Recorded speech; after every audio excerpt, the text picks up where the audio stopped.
Well, how interesting. Season 5 for Die2Nite now has the Shaman class. Yes, it was not an April Fool's joke. The survivalists got nerfed, some other classes got buffed, and we have some new things to tinker with, so it's an interesting season to be sure. Now, this is actually the jump for the Battle of the Sexes, but yeah, there's a little issue. I'm not going to lay any names, Cold Flame and Enderman, but yeah, some people prematurely jumped, you know, a bunch of guys in a town, premature ejaculations can occur. Very surprising considering there's no girls here. Anyway, yes, so as you can see, a lot of people have chosen Shaman just to test it out, and based on what I've seen so far, I think it's pretty much a case of you want to have one, maybe two Shamans per town. We're going to see how well they actually do for the town, because those endgame points could count up, but enough to take other classes, it's all variable. We have to do some testing. So why don't I be the 6th Shaman and we can see what we can do? Which is probably not a lot until people die, but since everyone's going to be suiciding this day, you never know, I can maybe mess around before the next jump, which is after the next attack. Shaman. Alrighty, so as a Shaman I get to have a nice voodoo mask. Yeah, I can find the souls of freshly deceased citizens more easily. So until somebody dies, I think I'm pretty much useless, and yeah, the forums have changed. We'll get onto that in a minute. Okay then, going to do all the usual stuff. Take my water ration, clean my house. Oh, what's this? Okay, Armageddon lunchbox. Now I'm some sort of a problem. Emergency lunchbox hidden under the bed. Is this in conjunction with the Armageddon things we got? I didn't know we would have something new like this. That is very interesting indeed. Spicy Chinese noodles. So you get another food item. It's a nice little bonus. You can't really complain, can you? Alright, what else do we get? Pharmaceutical products, rancid Jaffa cakes, a good old water pistol. Alright, that's a nice little haul.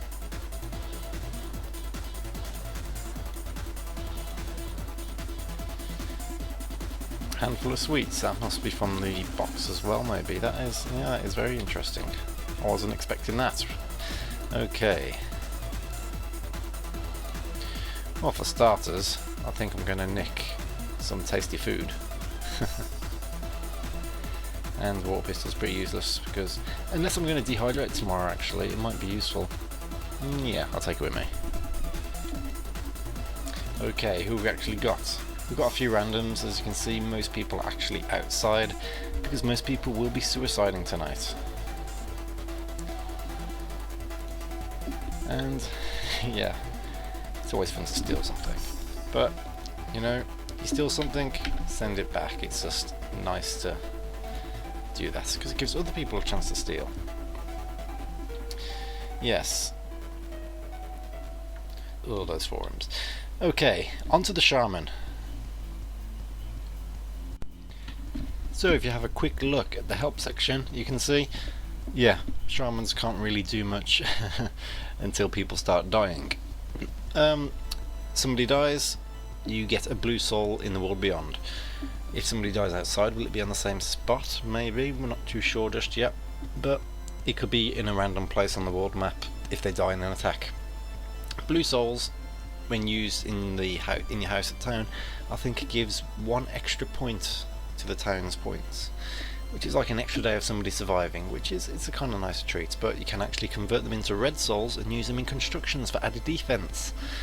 How effective that is, we're going to have to test it.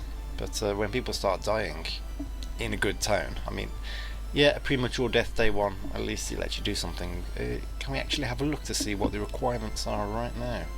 Let's have a look in our construction site.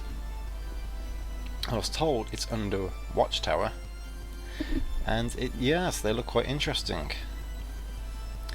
Okay, you've got the Pipu Vidil XXL,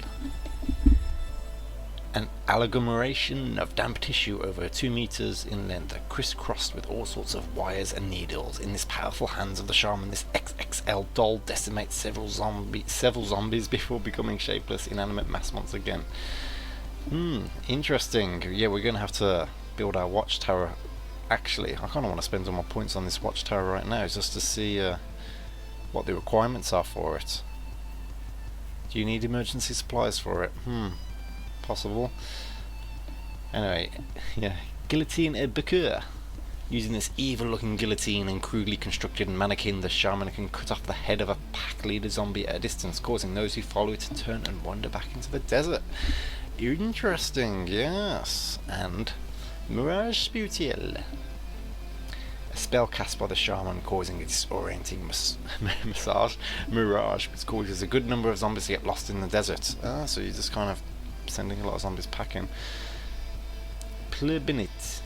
A realistic dance around a lit fire to which only the shaman knows. Could know the technique creates a small cloud which floats up in the air and causes a shower of holy water to rain down on the zombie horde. Okay, so that is what we've got. Yep, I'm going to build the watchtower. I'm going to spend my points into it and see exactly if it unlocks. Why the hell not? It's a cheap building anyway.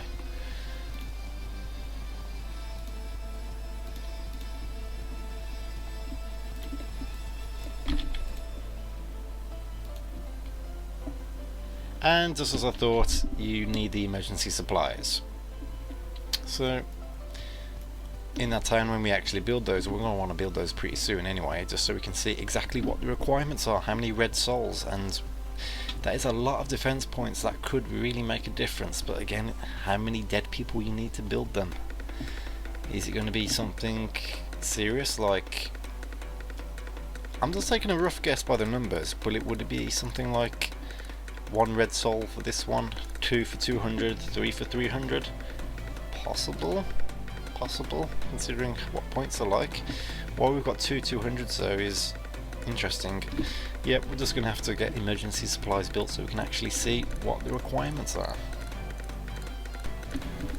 Yep, so there's not much else that we can really do about shamans. We need people to die and we need to see what those buildings requirements are. So yeah, shamans can carry as many souls back as they can, while other people can only do 1, but you'd think if they spawn randomly in the desert, that could be a bit iffy anyway. Oh well.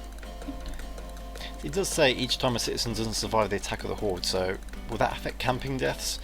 If I can survive this day before the jump and suicide from dehydration or something, then we can actually see if that's the case. If a lot of people die outside, yeah, we'll soon see.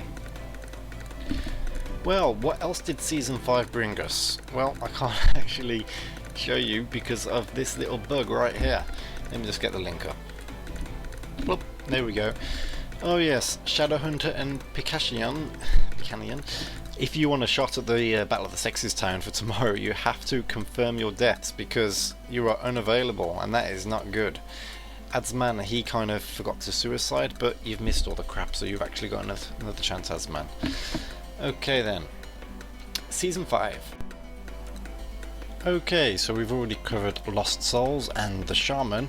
We've got a new leaderboard now, so if anyone's aiming for soul points, you can see if you can top the leaderboard regarding soul points. It doesn't mean play more selfishly. I mean, the longer your town survives, the longer, you'll be able to put off camping for a longer distance. So yes, still play for the town, don't play for yourselves really.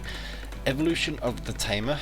This makes Tamers a lot more interesting considering the ruins, because send a Tamer in first, they can go where the hell they like, record where they go, and they'll be able to get out with no problems.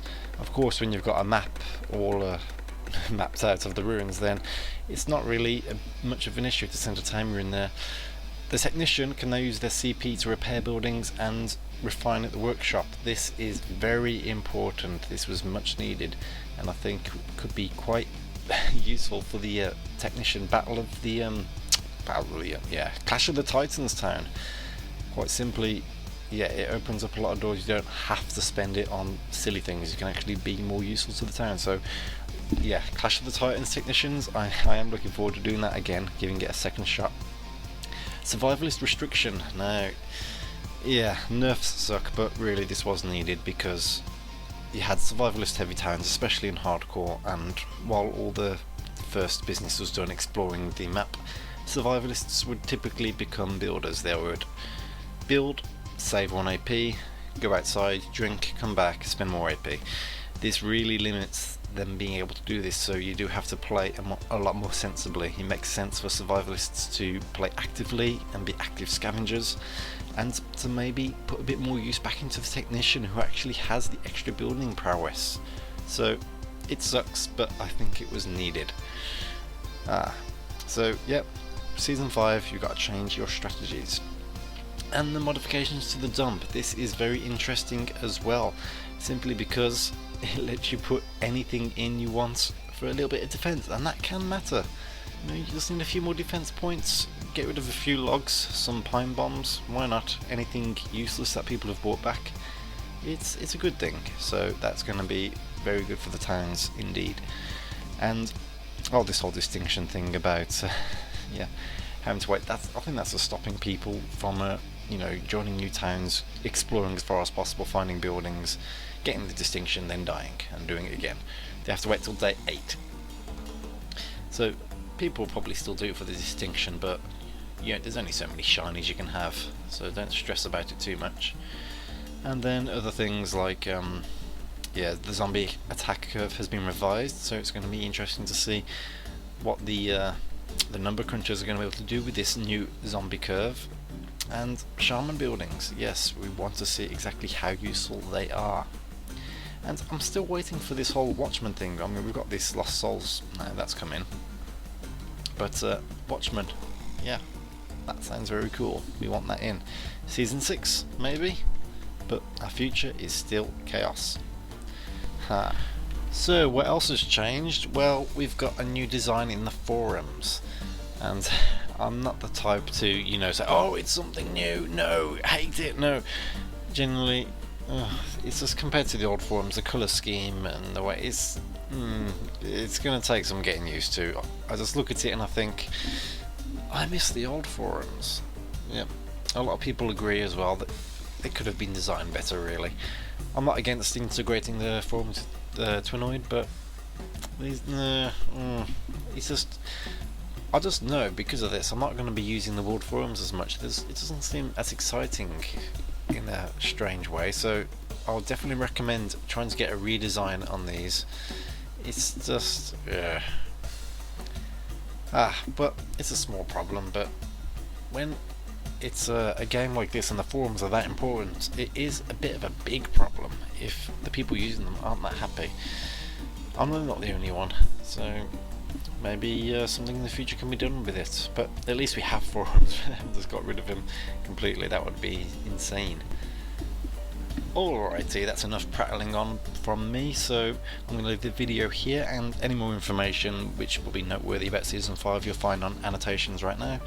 And I'm looking forward for the Battle of the Sexes to actually commence. It's been put off for way too long, so yep, it's going to be a right sausage fest in our town, but we're going to enjoy it as much as we can. Bringing it to you, ladies. I'll see you there.